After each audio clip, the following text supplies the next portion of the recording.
Yo, what up, bro? How have you been? You still got that like $45,000 NFT? Oh, the wall statue? Yeah, I still got that. What's it worth now, bro? Like $60,000, $70,000? 6,000. You say 60,000? 6,000. 6,000? Bro, I told you should have sold that.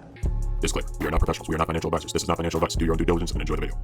What's going on, everybody? Welcome back to another VEVE Vision video. Thank you for everybody commenting down below and saying we miss you guys. I really appreciate it.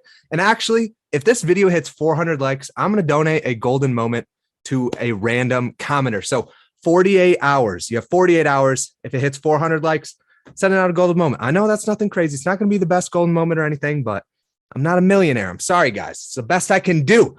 So let's get into it. So this is actually the old market listings, and this is how it used to work. So this is where it says new listings. We used to see all of the new listings coming in. So the most recent thing, according to the screenshot, was the Ultraman poster. And then the one previous to that was the Becky Cloonan. Now we're seeing a new type of market where you actually have to click the collectible and then see all the most recent people posting, the floor prices and everything.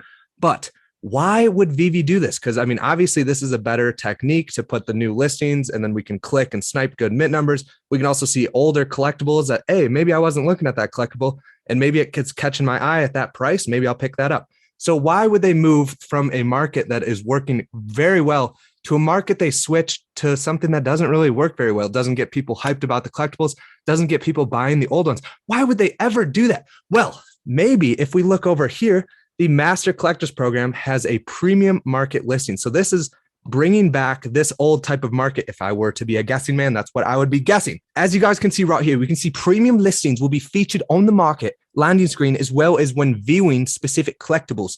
So that is basically going to be bringing this new listings back, which just this alone, I think is going to boost the market. But then if we look over here, we can see that is part of the MCP, which we just talked about. And now people are finally getting VEVE verified. So VEVE verified is their form of KYC, which is where you're going to have to put in all your information, just like any other exchange, just like any crypto or stock exchange, I should have said.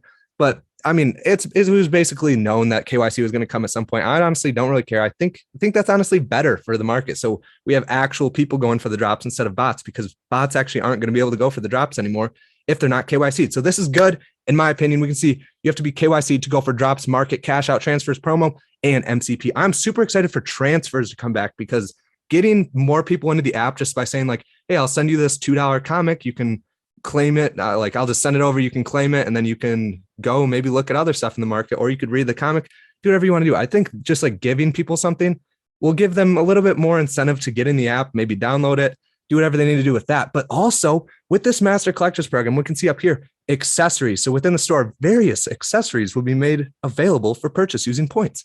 Accessories that can be purchased with points will generally be non-licensed, high edition items, allowing collectors to trick out their showrooms. So with accessories, we're actually going to be able to customize our showrooms and add like these platforms and everything, but we're also going to be able to upgrade and customize our collectibles. So for example, let's say we got the Becky Cloonan Batman back here. What if we can take off that cape and put a new cape on, maybe a gold cape? They actually did this for an example. They talked about Superman in a past interview with Dan, and he was talking about actually taking off the cape of Superman and putting a gold cape on him.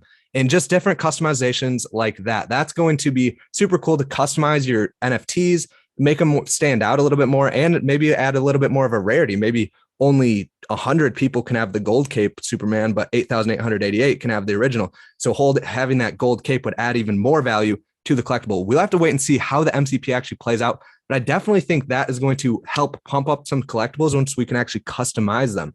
But I did want to talk a little bit about this. So this is a Walt Disney statue, 4,333 editions. We talked about this in the live stream. That's why I want to touch on it. If you guys haven't checked out the live stream, go check it out after this video is done. You can skip through different parts if you don't like what we're talking about. It's an hour long, so you don't have to sit there and watch the whole thing. I just want to share my opinions a little bit more on it. So I do think it represents Disney. I like the first appearance of Mickey on the blockchain. I think that's super significant. And I just like the pose in general. This is like right in the front of Disney when you go there in the actual physical world. So I honestly think it's very sweet. I like it a lot. I don't know. Ben does not see the vision for it. There's a couple other people in the comments that didn't see the vision for it either. So this is personal preference. If you don't like it, don't go for it or don't buy it. And if you like it, then maybe you should buy it. I mean, it's sitting at a pretty good price right now. And I think in 2 years, it's going to be well above the price it's sitting at now. So we have to see what ends up playing out. Ben was just kind of playing devil's advocate in the last video. So sorry if he did upset anybody. But I did want to touch on Omi. So Omi is down bad, guys. Omi is down like crazy. All-time high was about a cent, just over a cent. So I think Omi is looking more bullish and more bullish every single day, especially with VEVE dropping these new drops.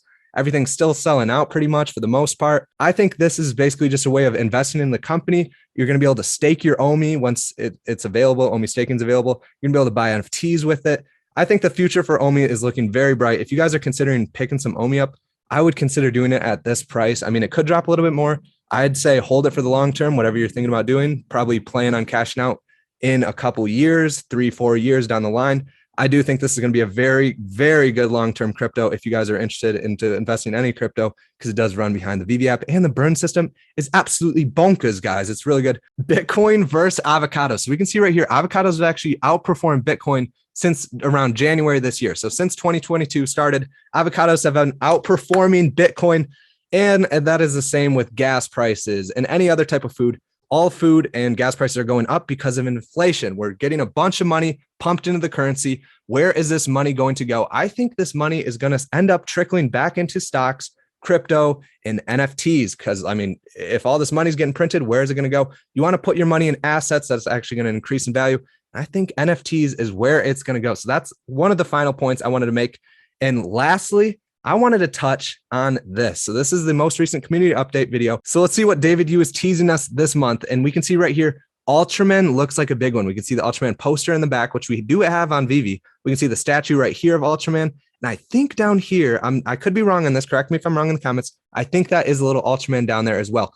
Are we getting localization here soon? Because I do think localization is pretty close, especially if Master Collectors programs coming out and KYC and cash out. We have so many bullish categories coming out right now. And on top of that, once cash out comes, we're going to get marketing from these influencers and all the other types of marketing. So I think we might be going to the moon here soon. What do you guys think in the comments down below? Let me know. Also, smash the like on the video. If you guys want a chance to win a free golden moment NFT, hit the like button. 400 likes. I promise I will be giving out a golden moment to one of you guys. So like the video. Subscribe if you're new to the channel. Comment down below if you guys think VEVE collectibles are going to be pumping or dumping soon. And also, what do you guys think about the David Yu hints that he's dropping, the Ultraman in the background? This is VEVE Vision, and we'll see you guys in the next video. Let's go.